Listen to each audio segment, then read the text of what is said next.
సూర్య భక్తి టీవీ ప్రేక్షకులందరికీ కూడా స్వాగతం, సుస్వాగతం.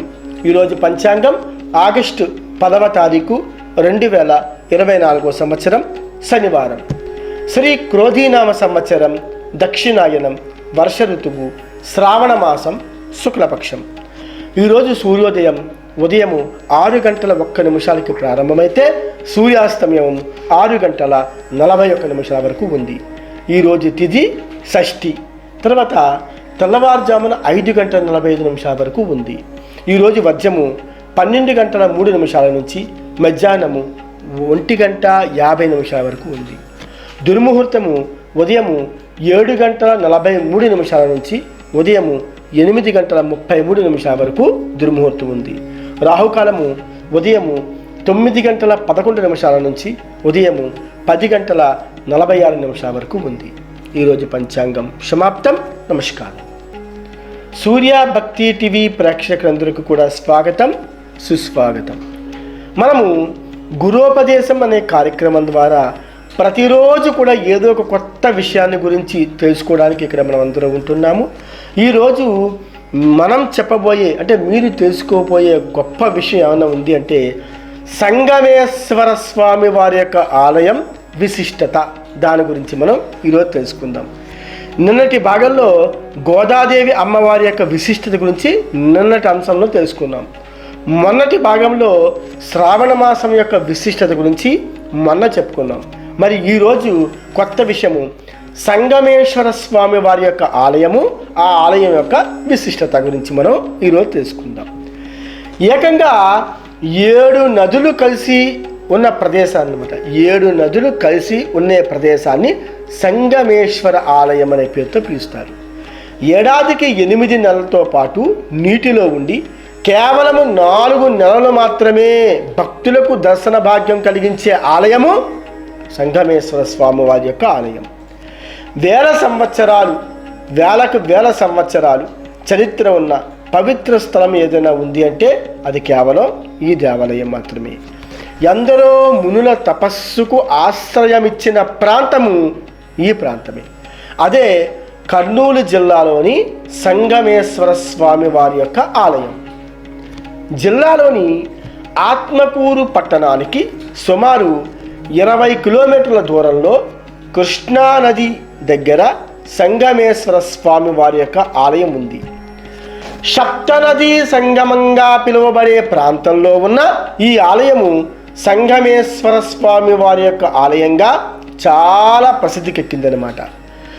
పూర్వము ఈ ప్రాంతంలో దక్షయజ్ఞం జరిగిందని, ఆ సమయంలో దక్షుడు తన భార్యను అవమానించడంతో ఆమె యజ్ఞవాటికలో పడి మరణించిందని సాక్షాత్తు స్థల పురాణం చెబుతుందన్నమాట. అంటే సతీదేవి శరీర నివృత్తి జరిగిన ప్రాంతం కాబట్టి నివృత్తి సంగమేశ్వర ఆలయంగా అక్కడ ప్రసిద్ధి చెందడం మొదలుపెట్టింది. పాండవులు వనవాస సమయంలో ధర్మరాజు ఇక్కడ శివలింగాన్ని ప్రతిష్ఠించాడు అని చెప్తూ ఉంటారు అన్నమాట. ఆఖరికి ధర్మలింగంలో అక్కడ ఈ యొక్క శివలింగాన్ని ఆ ధర్మరాజు అక్కడ శివలింగాన్ని స్థాపించి పూజ చేశాడు, అంటే ప్రతిష్ఠించి అక్కడ పూజ చేయడం మొదలుపెట్టాడు అని చెప్పేసి చెప్పుకుంటూ ఉంటారు అన్నమాట. ఆయన ఆదేశంతో శివలింగాన్ని తీసుకురావడానికి కాశీకి వెళ్ళిన భీముడు ప్రతిష్ఠ సమయానికి రాలేకపోవడం చేత ఋషుల సూచన మేరకు ఒక వేప మొద్దుని శివలింగంగా మలిచి ప్రతిష్ఠించి అక్కడ పూజ చేశాడు ధర్మరాజు. దీంతో ఆగ్రహం చెందిన భీముడు తాను తెచ్చిన శివలింగాన్ని నదిలోకి విసిరేశాడు కోపంతో. అంటే నేను తెచ్చేదాకా నువ్వు ఉండలేకపోయావా, ఆ వేప చెట్టు యొక్క మొదలతోటి శివలింగాన్ని చేసి ప్రతిష్ఠించి చేసావా అని భీముడు ఎంతో కష్టంతో తెచ్చిన కాశీ నుంచి తెచ్చిన శివలింగాన్ని నదిలోకి విసిరేశాడనమాట.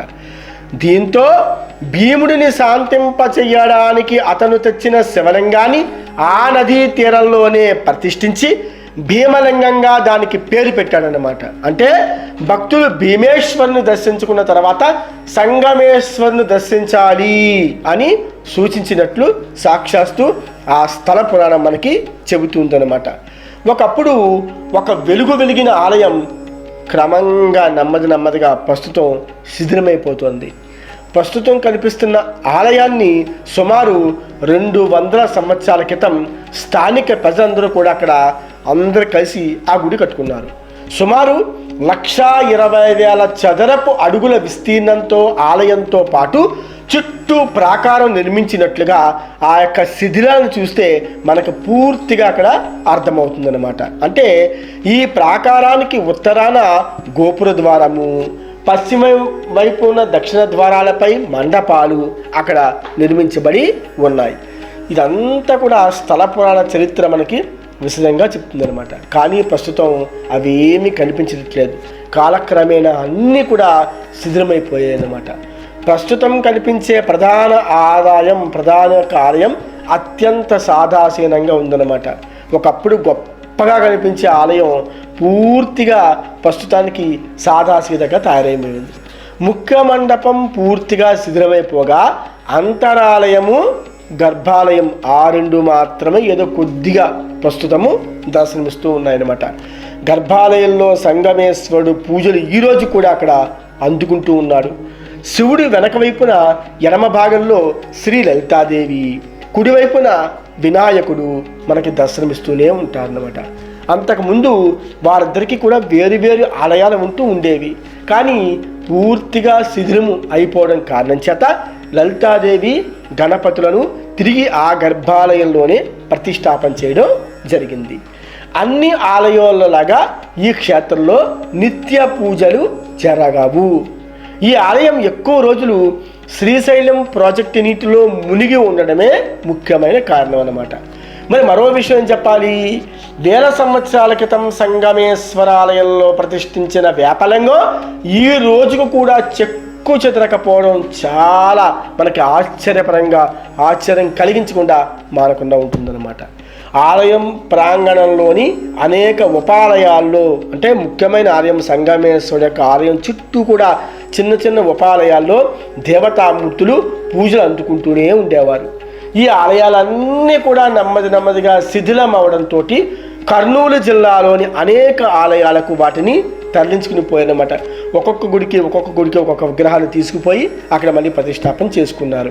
వాటితో పాటు పల్లవ సంప్రదాయంలో నిర్మితమైన రథం కూడా ఉందన్నమాట.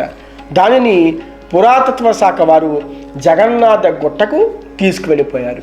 ఈ ఆలయము మొదట నది ఒడ్డున ఉండేది. శ్రీశైలం డ్యామ్ నిర్మాణం తర్వాత సంగమేశ్వర ఆలయము 23 సంవత్సరాల పాటు నీటిలోనే మునిగిపోయింది. అసలు ఇక్కడ ఆలయం ఉంది అనే విషయాన్ని కూడా జనం నెమ్మదిగా మర్చిపోయారు. 2003 తర్వాత ఈ శ్రీశైలం డ్యామ్ నీటి మట్టం పడిపోయిన కాలంలో ఈ సంగమేశ్వర స్వామి వారి యొక్క ఆలయం నీటి నుంచి బయటపడింది. అప్పటి నుంచి తిరిగి మళ్ళీ ఆలయంలోకి పూజలు చేయడం ప్రారంభమయ్యాయి. ప్రస్తుతం ప్రపంచంలో 7 నదులు ఒకే చోట కలిసే ఏకైక ప్రదేశము సంగమేశ్వర స్వామి ఆలయం మాత్రమే. కర్నూలు జిల్లాలోని కొత్తపల్లి మండలంలో తుంగ, భద్ర, కృష్ణవేణి, భీమ, మలాపహరిణి, భవనాసి ఈ నదులన్నీ కలిసి ఉన్న ప్రదేశమే సంగమేశ్వర స్వామి వారి యొక్క ఆలయం. ఈ నదుల్లో భవనాసి అనే నది మాత్రమే పురుషుడి యొక్క పేరున్న నది. మిగతా పేర్లన్నీ స్త్రీలవే. కానీ భవనాసి అనే పేరు మాత్రమే పురుషుడితో సమానమైన, పురుషుడి పేరు కలిగిన నది అన్నమాట. ఇది భవనాసి తూర్పు నుంచి పశ్చిమానికి ప్రవహిస్తే మిగిలిన నదులన్నీ కూడా పశ్చిమం నుంచి తూర్పుకు వెళ్తున్నాయట.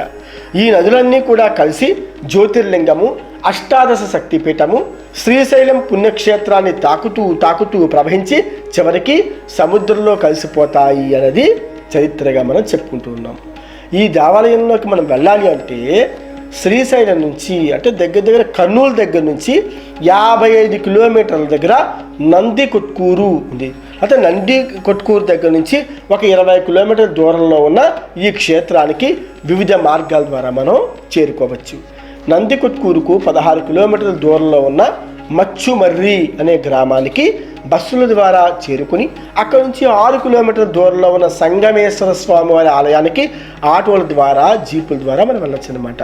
కాబట్టి ఈ యొక్క సోమశిల నుంచి బస్సులో ప్రయాణించి సంగమేశ్వర స్వామి వారి యొక్క ఆలయానికి చేరుకుని సాక్షాత్ నమస్కారం ఎవరైతే చేస్తూ ఉంటారో వారు ఆ భగవంతుని యొక్క కృపాకటాక్షాలు మన మీద ఎప్పుడు ఉంటాయన్నది ఇది జగమెరిగిన సత్యం అన్నమాట. కాబట్టి మీకు వీలైన సమయంలో ఆ సంగమేశ్వర స్వామి వారి యొక్క ఆలయాన్ని దర్శించుకుని మీ యొక్క కోరికలు ఏమైనా ఉంటే స్వామివారికి చెప్పి ఆయన యొక్క అనుగ్రహానికి పాత్రలు అవుతారని చెప్పేసి నేను కోరుకుంటూ ఈరోజు గురోపదేశం అనే కార్యక్రమంలో సంగమేశ్వర స్వామి యొక్క ఆలయం గురించి మనం చిన్నగా తెలుసుకున్నాము. కాబట్టి ఈ యొక్క అంశాన్ని మీరు గమనించి అందరికీ కూడా చక్కగా విశదీకరించి ఆ పరమేశ్వరు యొక్క కరుణాకటాక్షాలు మీకు కలుగుతాయి అని దీవిస్తూ సెలవు తీసుకుంటున్నాను.